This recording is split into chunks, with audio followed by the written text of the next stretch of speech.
All right, everyone. Welcome to the Scoreboard here on WSIC 105.9 100.7 FM. If you'd like to be a part of the show, 704-873-1400. We have a very good show for you here today.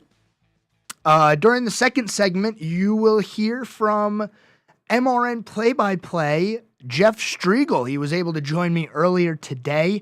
We had a little conversation about Daytona, about the playoffs coming up. So you'll be able to hear that one in the second segment. But before we get to that, we do have to at least give you an update on the MLB playoff race because, man, oh man, things are starting to heat up. So I decided to take a look today, and I was, just looking around, seeing what was going on in the league. I know we have some very important series going on right now. In the National League, the Reds are taking on San Francisco, so that's a big one for both teams. But in the American League right now, there's something wild going on in the AL West. There is a three-way tie for first place. Seattle, Texas, Houston, all tied for first place right now. This is going to go down to the last day of the season. And I'm not convinced that we don't see a one-game playoff to see who is the wild card or who gets into the playoffs. I could see this happening. This division has been tight, and then Texas kind of separated a little bit, and then Seattle got hot, and then Houston's just kind of been consistently decent. They are now on a 4-game win streak, though, so starting to turn the tide a little bit and get a run going towards the postseason. But that division, it's going to be a fight until the very end. Now, every division is still pretty much up in the air, except for the two that we've been highlighting all year. The NL East, Atlanta, 13 games ahead, and the NL West, LA, 13 and a half games ahead. Everybody else still has a chance to either win the division or get into the wild card. Just a quick little update on the standings here. San Francisco has a half-game lead over Arizona for the final playoff spot in the wild card for the National League. Cincinnati, 2 games back. Miami, 3 games back. So still 3 teams out of the playoffs that still have a reasonable chance to get into the playoffs. I'm going to say that San Diego and Washington, both 8 games out. That's pretty much the end of the line for them.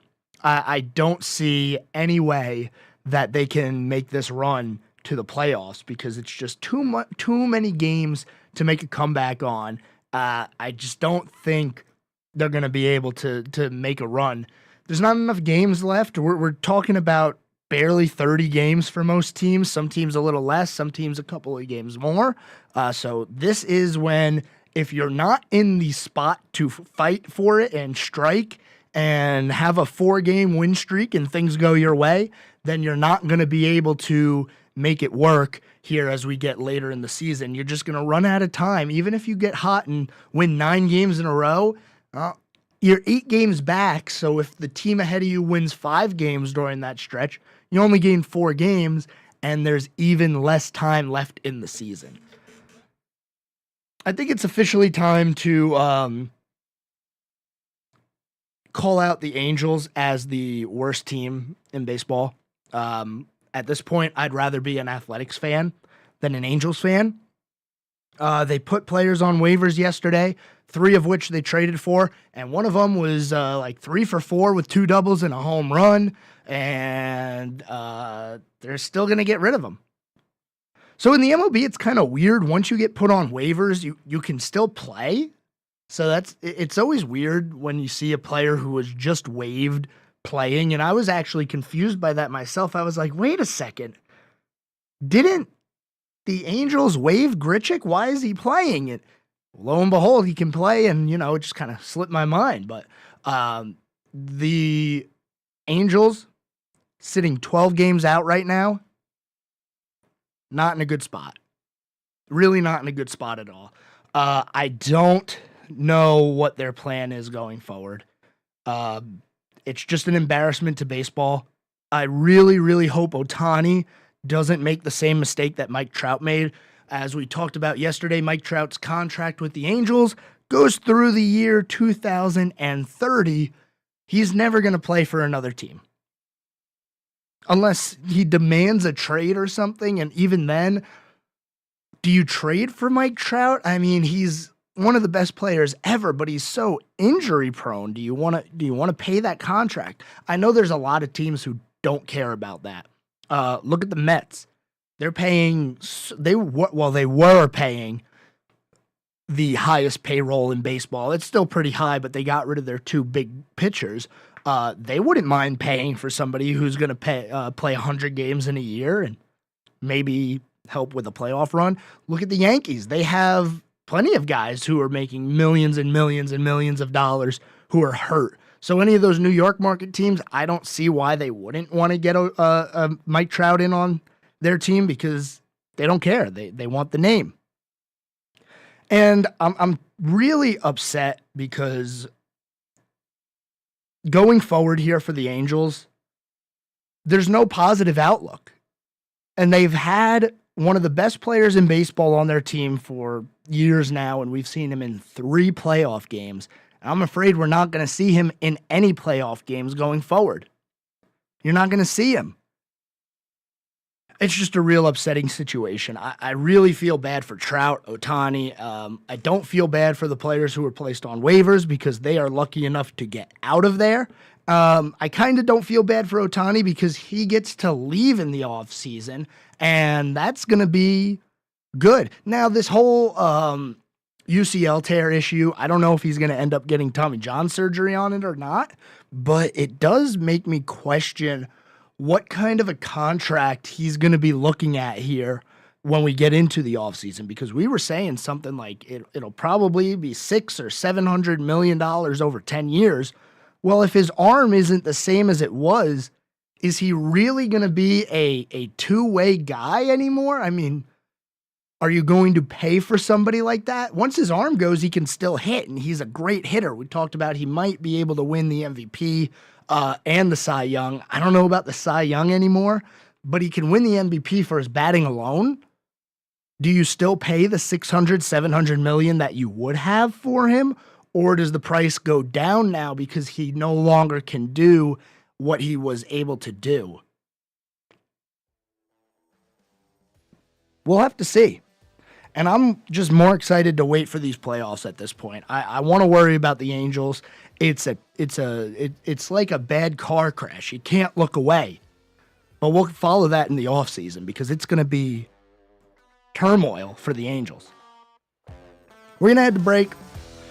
When we come back, we will be hearing from none other than MRN's Jeff Striegel.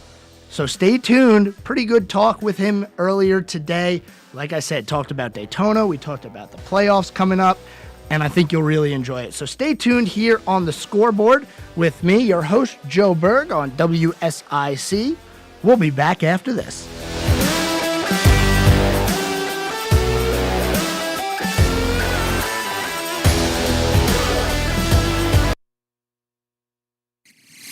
Conversations that matter. I gotta tell you, I'm afraid to even think about the next presidential election. Led by you. It's a mockery of American politics. This is WSIC News Talk Now. Here's your WSIC community calendar. Looking for a night of laughs? Mike Goodwin, who's been on America's Got Talent, is coming to Kane Center for the Arts here in Cornelius. Saturday, September 9th. Kane Center for the Arts' 2024 fall season. Comedian Mike Goodwin, Saturday, September 9th. For more info, visit kanearts.org. Apple picking at Kerrigan Farms is almost here. The apple picking at Kerrigan Farms is a very short window. September 5th through the 30th, apple picking at Kerrigan Farms. Only in September. Book your experience now at kerriganfarms.com. Leonard Skinnard and ZZ Top, the Sharp Dressed Simple Man Tour? this Friday at PNC Music Pavilion. Watch two iconic bands at a great venue, Leonard Skinner and ZZ Top, this Friday at PNC Pavilion. Have you ever been to Davidson's Concerts at the Circles? This weekend you can go! Davidson's Concert at the Circles will feature 80s Nation, an 80s tribute band. Concerts at the Circles, Jeton Street by Clean Juice and Davidson. NASCAR is back at Darlington this weekend. Xfinity race starts at 3:30 on Saturday and Cup Series at 6 p.m. on Sunday. Thanks again to Drum Landscape Supply in Statesville for the Days of Darlington ticket giveaway contest at WSIC. Have an event you would like to tell people about? Yard sales, estate sales, and everything in between? Visit WSICnews.com and click on events to submit your event today.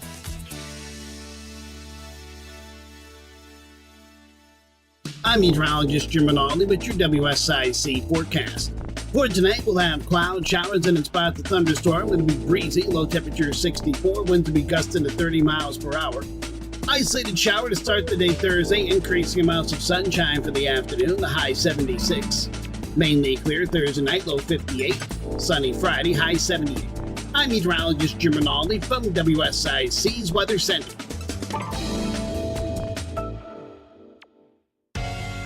Here's Daily Hope with Pastor Rick Warren.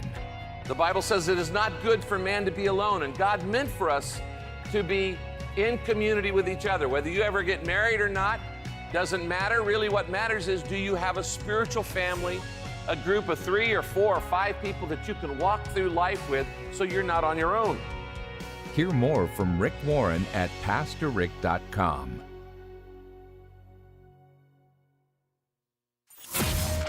Have your say. Trusting the government to fix anything is a joke. Be a part of the conversation. We can't even trust the banks with our money. This is WSIC News Talk Now.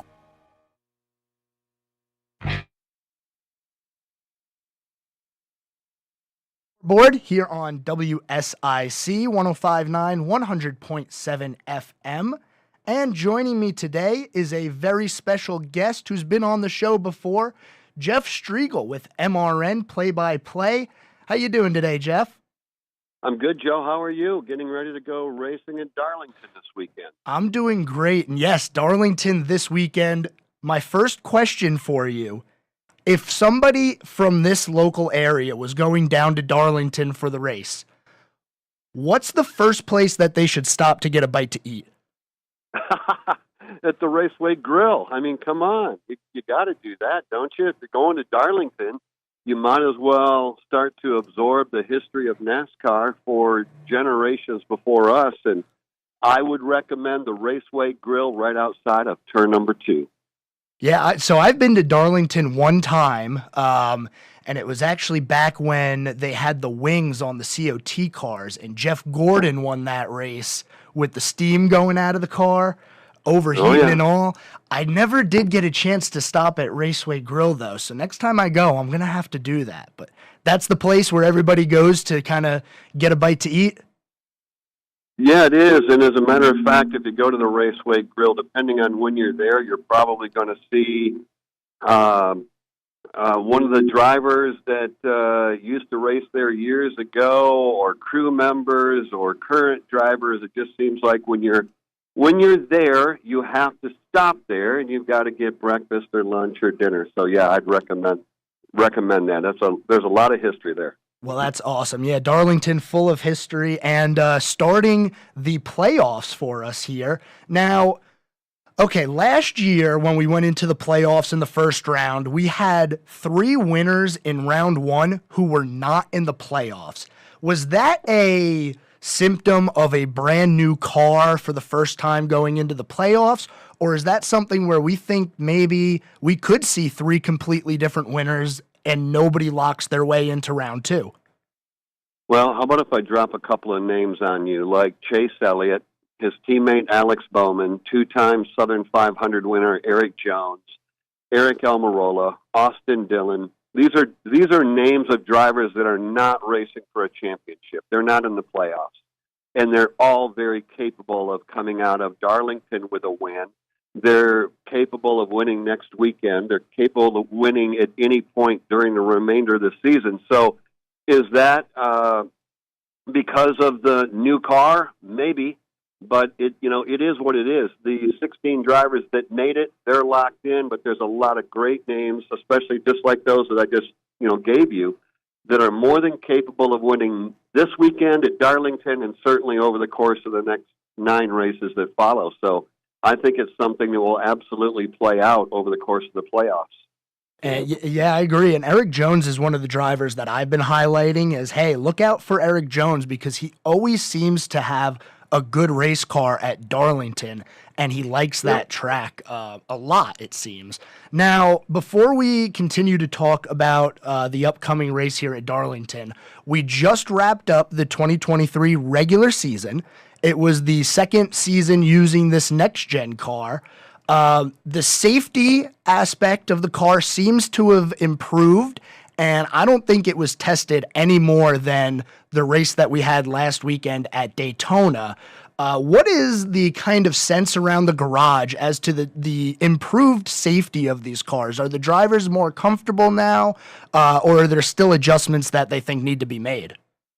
Well, I think you can start with there's always adjustments that can be made. You never stop when it comes to safety. So, what I can tell you that what they did with Ryan Blaney's car and what they did with Ryan Priest's car is both of those cars went back to Charlotte. They went back to the R&D Center, Research and Development. They'll look at those cars. They want to look at every square inch of those cars, every nut, every bolt, what broke, what didn't break, why did it break, why didn't it break. They'll look at every single factor going into that. They'll look at all the data that they are able to extract from the crash, and they'll continue to try to evolve and make those cars safer.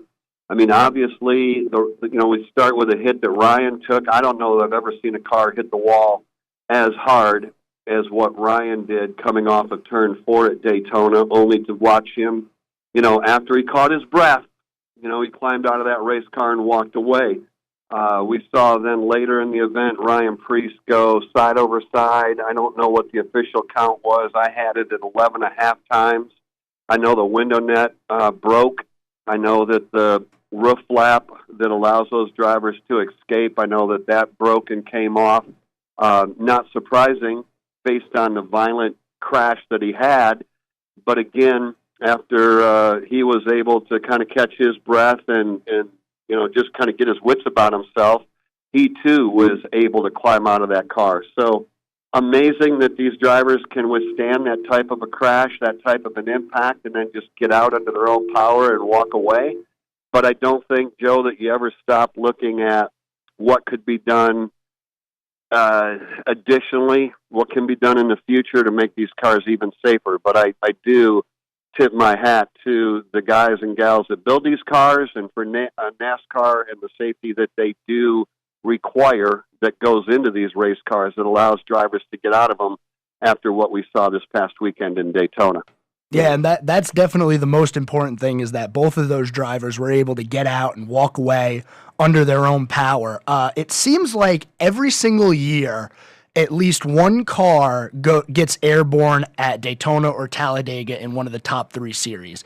Is there any conversation from NASCAR about slowing these cars down a little bit more at these tracks? Because it feels like the discourse around these races, every time we see a car go over, is why are we going to these tracks? Why are we still pushing 200 miles an hour when we know that this is the end result? That's a question that I just don't know that I can answer. I can tell you this, that they do make efforts to slow these cars down every year. And this, if I'm the sanctioning body and you own a race car, I'm going to slow you down. Then you're going to try to figure out how to, circumvent it and go even faster. Rules are designed. I mean, if you go back, let's just look at Michigan International Speedway as an example. Jeff Gordon in 2014 qualified at 206.5 miles an hour. This past year at Michigan, we ran 185. So, we slowed them down 20 miles an hour, but it's still not going to keep a car on all four tires in the circumstance like what we saw, on Saturday when Ryan Preece got spun, when that car spun through the grass. I don't know what the exact number of speed, what that would mean. Do you have to go 130 miles an hour to keep a car from flipping, or is it 100 miles an hour, or is it 185? I don't know what the right number is.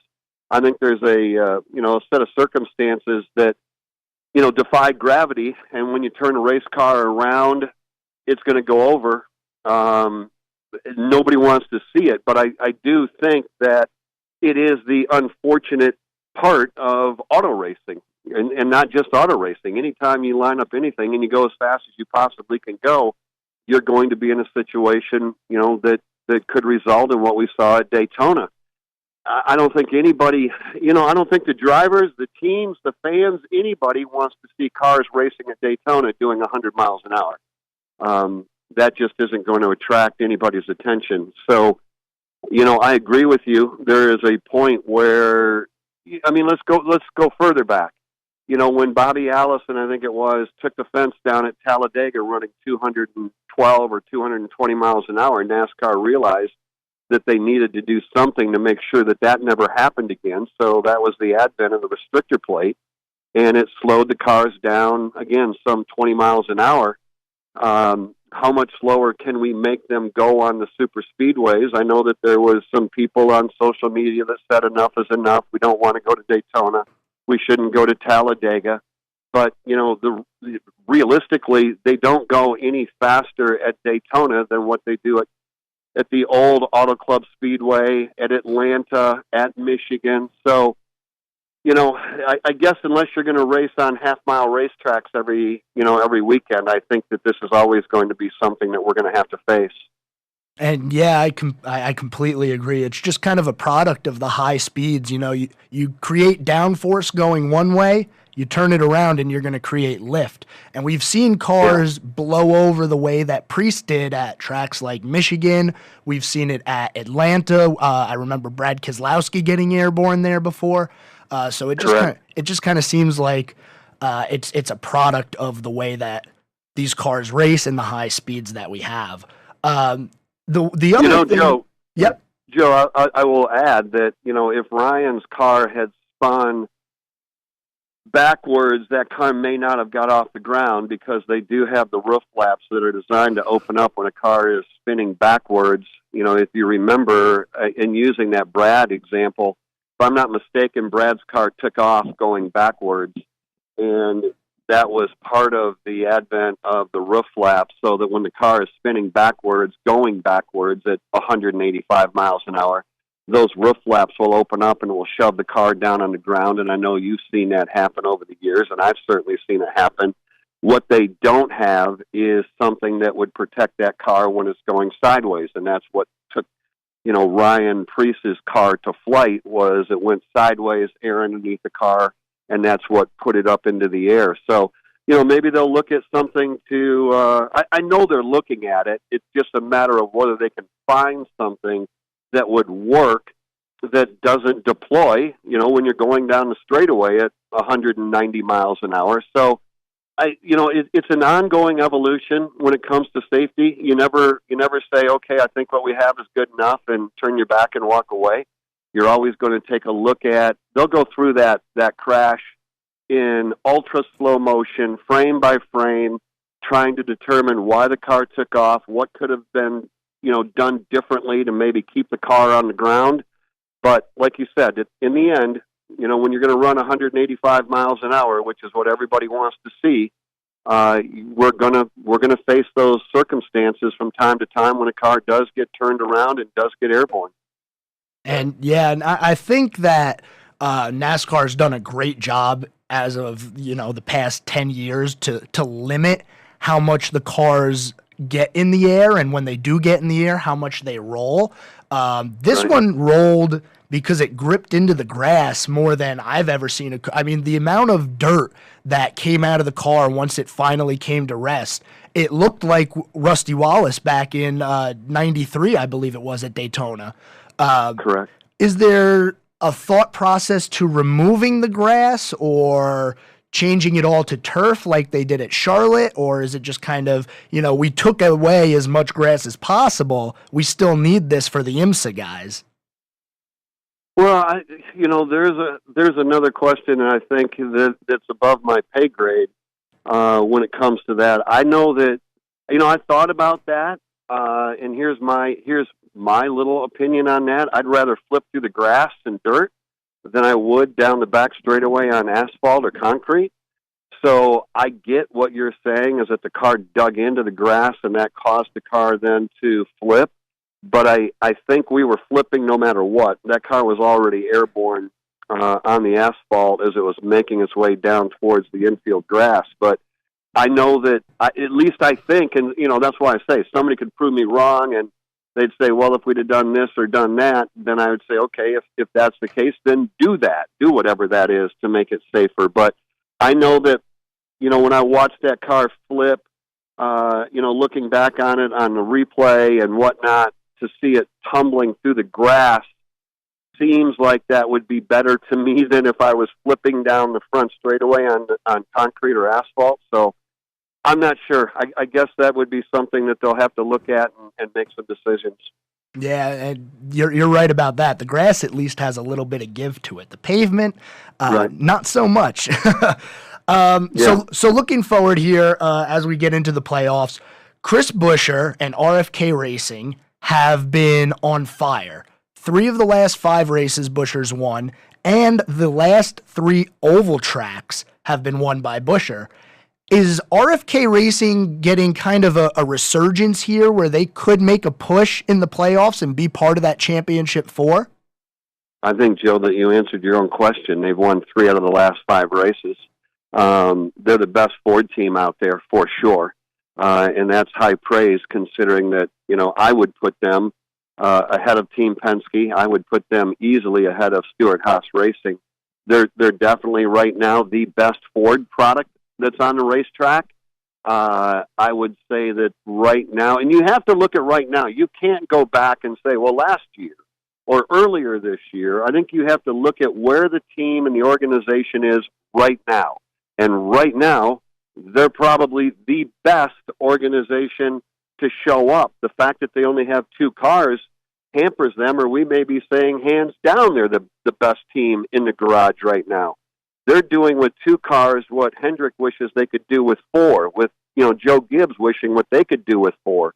But with Brad and Chris and what Chris has done over the last 5 races, to your point, I think that this isn't a fluke. You don't win at the highest level of stock car racing by backing your way into victory lane. So I think this is a team that people will overlook. They probably don't have Chris going deep into playoffs. I think that could be a mistake. I think Brad could possibly make some noise because he's actually been as much of a factor as Chris Buescher has, other than he hasn't been able to produce the results that his teammate has, but he's capable. So I think when you're looking at, a dark horse to make a deep run, you'd pick Brad or you'd pick Chris. I don't think that would surprise anybody to see them make a good deep run in the playoffs. Now, last year, we had the first ever Clash at Daytona, or Clash at the Coliseum, won by Joey Logano. He ended up being the eventual champion. This year, the Clash was won by Martin Truex Jr., who seems to be the class of the field this year. Is he going to be the driver to beat throughout these playoffs? I think you could put 3 drivers in that same category, his teammate Denny Hamlin and William Byron. The only thing that those 3 drivers don't have is consistency, but nobody in that garage has consistency right now. The only reason that we're picking Truex is because he's the regular season champion. The only reason we're picking William Byron is because he's won 5 races. All of those will get you a spot to race for a championship, but now comes consistency and running in the top 5, being a factor to win, week in and week out. No team in the garage, and I'll repeat that, no team in the garage this year has proven that they can be the team to beat week in and week out. Truex is certainly, at the top of that list. So is Byron. So is Denny Hamlin. And I think because of what we just said a moment ago, you have to look at what people have done recently. I think you've got to put the 2 RFK Ford Mustangs in there. But I think when you start looking at a championship, Joe, you got to look at what team, what organization do you feel is going to put a string of 10 races together that is going to be better than another team, and no team right now is proven to have that ability. So I think that's also what makes the playoffs going into this season and that run for the championship just that much more exciting, because there isn't that team, that organization, or 2 or 3 or 4 of them that are poised and ready to make that deep run. So I think that's what makes it fun and exciting.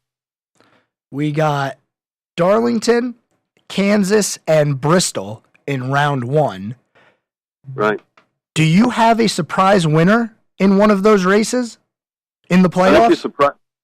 I think your surprise winner is going to come this weekend. And, again, I go back to Eric Jones. I go back to, do I think Austin Cindric is going to win on Sunday night? No, probably not. But I don't think you can count out any Team Penske Ford Mustang. And again, you've got Austin Dillon. And again, you've got Alex Bowman. You've got Chase Elliott. You've got drivers that are more than capable of winning. And I do think that first surprise win comes this weekend at Darlington. So, and yes, I do think you can do that again at Kansas. And yes, I absolutely think you could see that. Nobody's going to tell me that you're going to count Chase Elliott out when we go to Bristol. It just, if you're counting Chase Elliott out of winning over the course of the next 10 races, I think you're making a huge mistake. So I do think that this is a place in time where points are going to matter. It used to be, hey, we got to go out there, we got to win, we advance. I just don't think it's as easy as that, because there are drivers outside of the playoff picture that I believe are going to win before this thing is all said and done. Yeah, and I couldn't agree more with that, especially Darlington, knowing how many drivers out of the playoffs are good at that track. It could really surprise some people this weekend. Last question for you here before I let you go. Sure. I need your final 4, and I want to know who you have winning the championship this year. I knew you were going to do that, and I want to just say I have no idea. you got to have someone in mind. Well, I'm going to give you 4, but I'm going to give you 4 that are just, low-hanging fruit. I'm not going out on a limb on this one. No Michael McDowell at Phoenix? You know what? I just don't see McDowell being there at the end. I just don't see Bubba Wallace being there at the end. I'm going to take Brad and Chris out of that equation, even though they've been so good and they deserve that opportunity to be in somebody's Final Four, and they will be. But I'm going to go based on what I've seen this year. You already mentioned the regular season champion and Martin Truex Jr. They're very good. I'll take them. I'll take the teammate Denny Hamlin, who is still yet to win a championship. Maybe this could be his year. I'm going to take the 5-time winner, William Byron.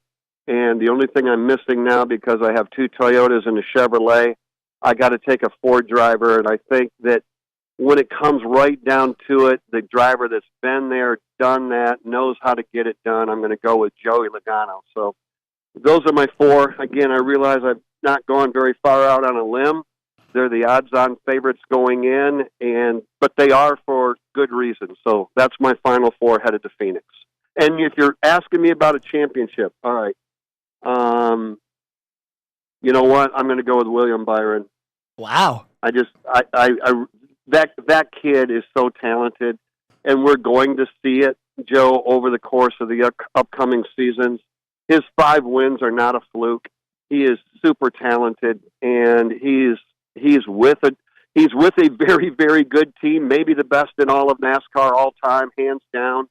So you take that, you take a talented race car driver.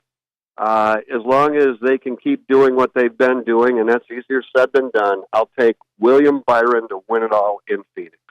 All right, well, there you have it. William Byron, first career championship, and we'll see. I think that's a good Final Four. I would have thrown somebody like Ross Chastain in there, or maybe even a Ryan Blaney, who hasn't been too far deep into the playoffs before, but I do like the thought process there. You got to get one of every manufacturer in there.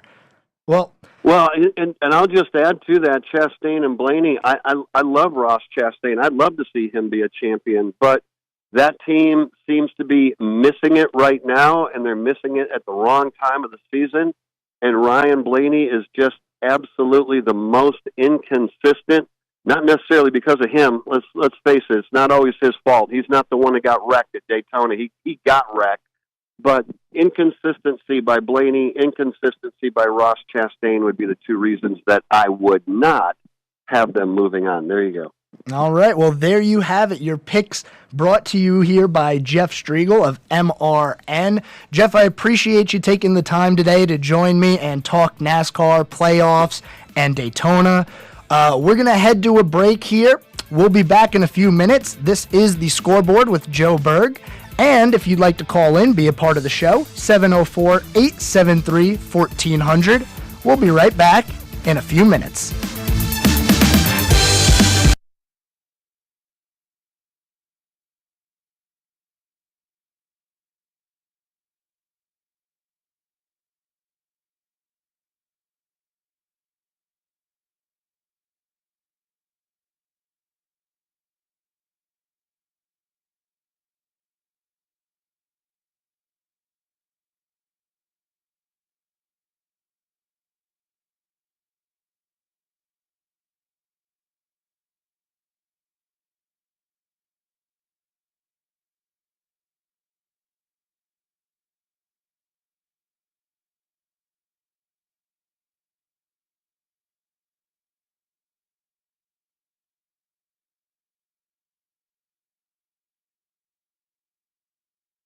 Clear Thursday night, low 58. Sunny Friday, high 78. I'm meteorologist Jim Rinaldi from WSIC's Weather Center. At the YMCA, finding your why starts by making an impact together, touching lives for the better. It can be the gift of time or treasure, supporting a community through talent without measure. Here, passion fuels commitment, finding fulfillment through enrichment, serving and improvement. What a way to live, and what a gift it is to give. Find your why and get involved today at ymca.org for a better us. This is North Carolina Senator Vicki Sawyer. Join me on Fridays at 11 a.m. for our show, We're Just Saying. We'll discuss state and local politics, and as always, take your calls here on News Talk WSIC.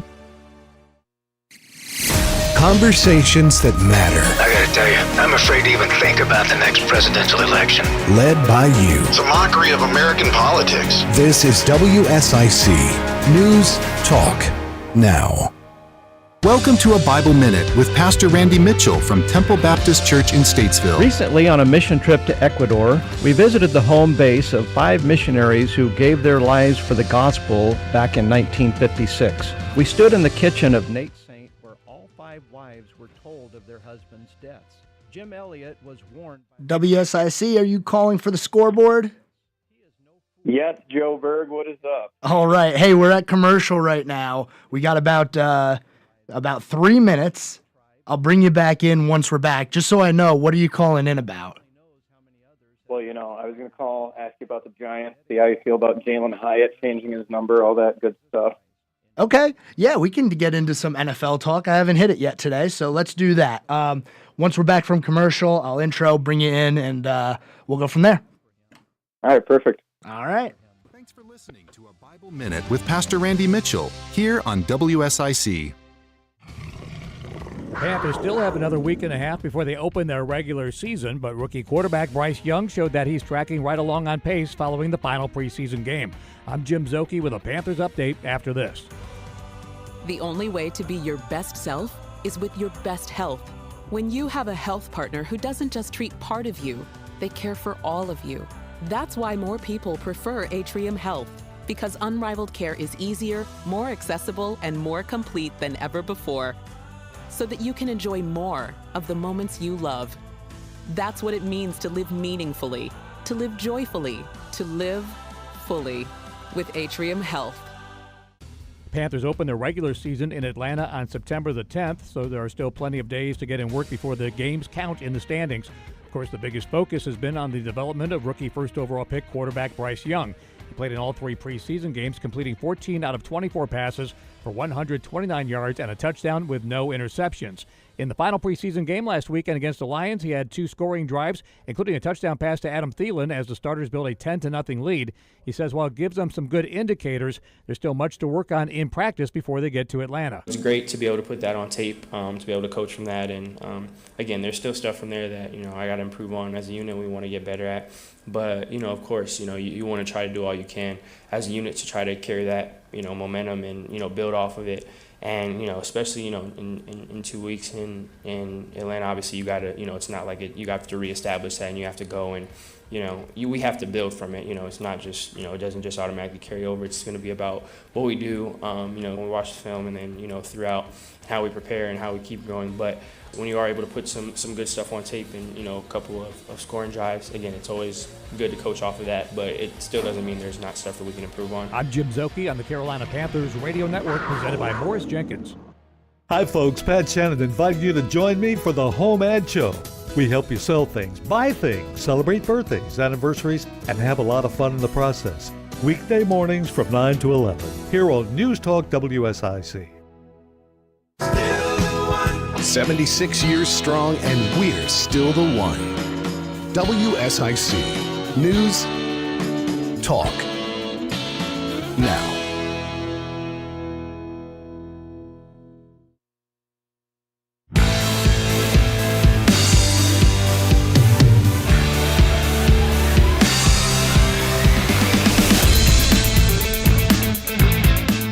All right, everyone. Welcome back to the Scoreboard here on WSIC 105.9, 100.7 FM.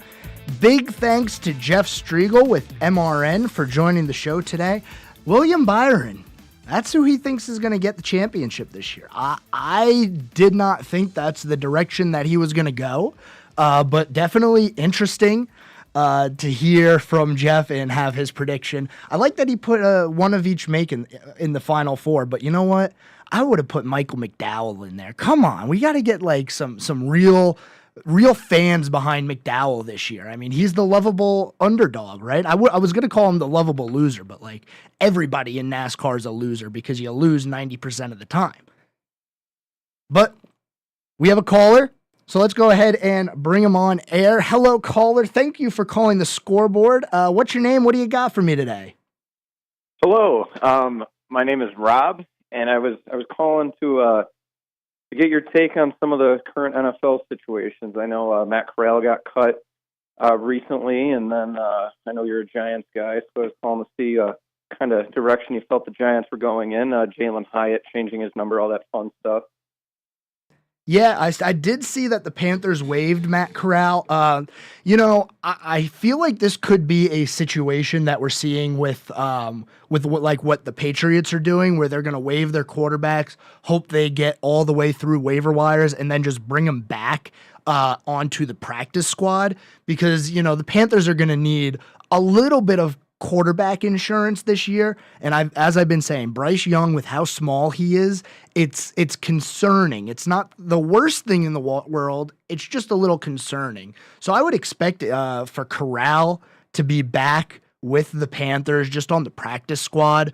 I don't see why they wouldn't want him back, because it seemed like yesterday, going through some of the cuts that were made, that Corral was going to be safe. He was talking about how excited he is to work with the quarterback group that they have there. So I don't expect him to go far. And what was the other situation you were talking about with the Giants, I believe? Jalen Hyatt switched his number to 13. I was wondering how he felt about that one. Well, as a personal New York Football Giants fan, I couldn't be more happy to see somebody finally in the number 13. Because look, Odell Beckham, I know we're all going to talk, you're going to think about Odell Beckham when you see a 13 jersey for New York for the next few years. He was great for a few years, and then he really got hurt a few times and faded out, and he got traded, and it was this whole thing. It's good to see somebody big, another big name, kind of wash away the 13. And 13 with New York teams, man. What is it about that number? I'm always going to think about Alex Rodriguez when I think of the 13 for New York, whether it's football, baseball, hockey, I don't care. That's always the first thing that comes to mind. But hey, look, Jalen Hyatt, he's an interesting prospect. I like how much speed he has, and if you saw his one-on-ones versus Sauce Gardner when the Giants took on the Jets in preseason, those were some interesting reps to watch. So definitely going to be fun to see how that shakes out in the regular season. I think they have Hyatt third right now on the receiver depth chart behind Slayton and Isaiah Hodgins, who came on big for them last year. So we'll be seeing a lot of him this year, and who knows? He could be one of the surprise playmakers of the year. A late first round draft pick, a lot of speed. We'll see what happens. But hey, appreciate the call. Did you have anything else for me today? No, I think that's about it. You answered everything I was wondering. Thank you very much. Well, hey, thank you for the call. And as always, I appreciate anybody who would like to call in. 704-873-1400 is the phone number. Now, we are going to take one more commercial break here. I know we just came back from commercial, but, WSIC, nice enough to allow me to kind of rearrange where the commercials were going to be today because of that interview that we had with Jeff, and it was a good one. So hopefully you were able to catch that. If not, we'll be playing clips from it throughout the week, so don't miss the show. But stay tuned here on the Scoreboard with me, your host, Joe Berg. And if you'd like to be a part of the show, 704-873-1400. We're going to head to our last break of the day, come back and wrap up the show. Don't go anywhere. We'll be back after this.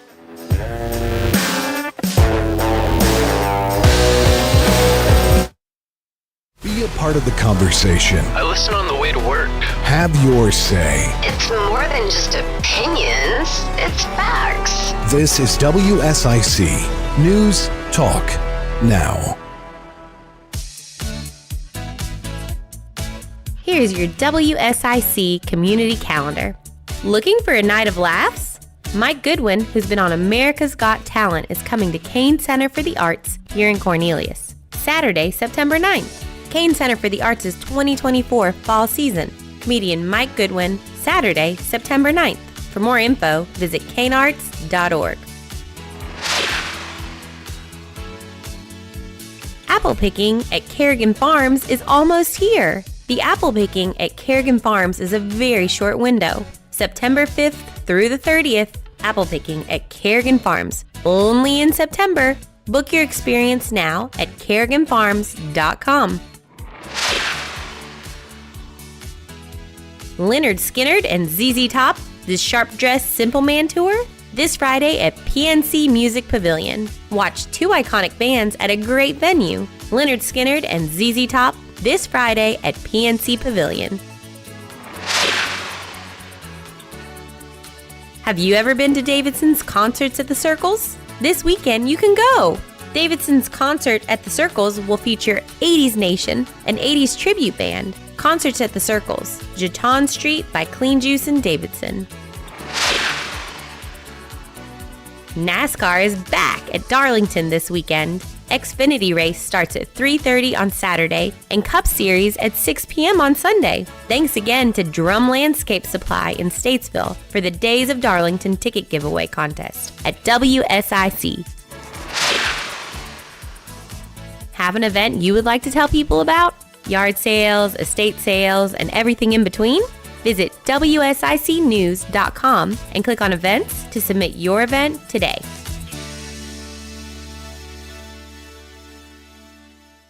I'm meteorologist Jim Rinaldi with your WSIC forecast. For tonight, we'll have cloud showers and in spots a thunderstorm. It'll be breezy, low temperature 64, winds will be gusting to 30 miles per hour. Isolated shower to start the day Thursday, increasing amounts of sunshine for the afternoon, the high 76. Mainly clear Thursday night, low 58. Sunny Friday, high 78. I'm meteorologist Jim Rinaldi from WSIC's Weather Center. The Ugly Antenna is bringing back old technology to help those without a streaming provider to watch up to 50 channels absolutely free. The Ugly Antenna is not the big, unsightly outdoor antenna of the past. It's new technology that is connected to your TV inside your home. You can get your Ugly Antenna by calling 704-682-1755. The Ugly Antenna isn't really all that ugly. Call 704-682-1755 to get yours today. That's 704-682-1755 for the Ugly Antenna. Be a part of the conversation. We can't fix America's debt by starving its people. Have your say. One shooting after another, and we're doing nothing to solve it? This is WSIC News Talk Now.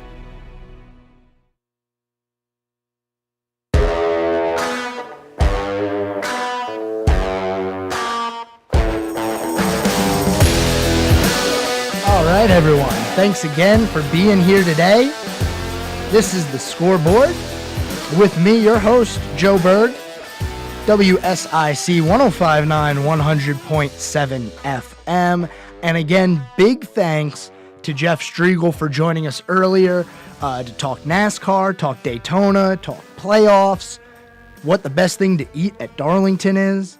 I'm going to have to make my way to Darlington. And I don't want to throw Jeff under the bus here, but we did have a small conversation after the interview about Martinsville and the hot dogs at Martinsville.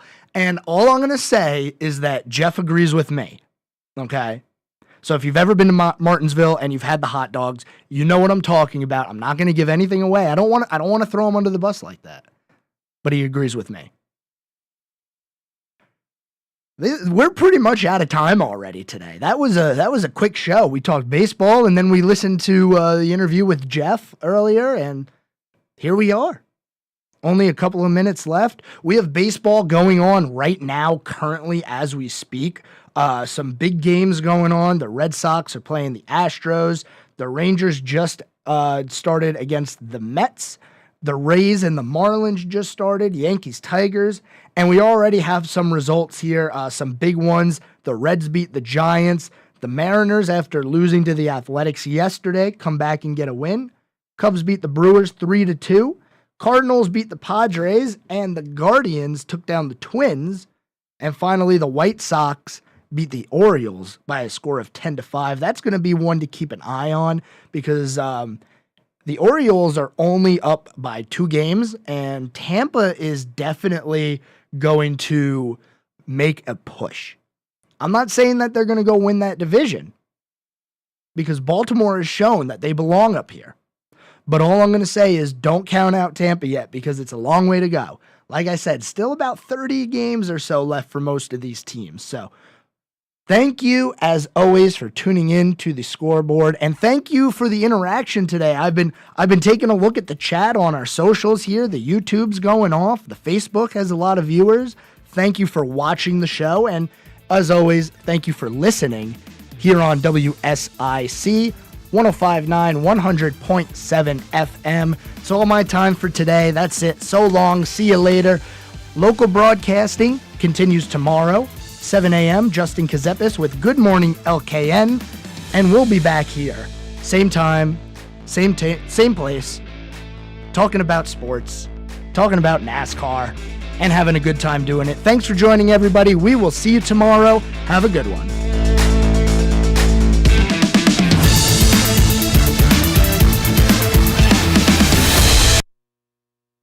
The new 1059 100.7 WSIC, Statesville, Mooresville, North Charlotte.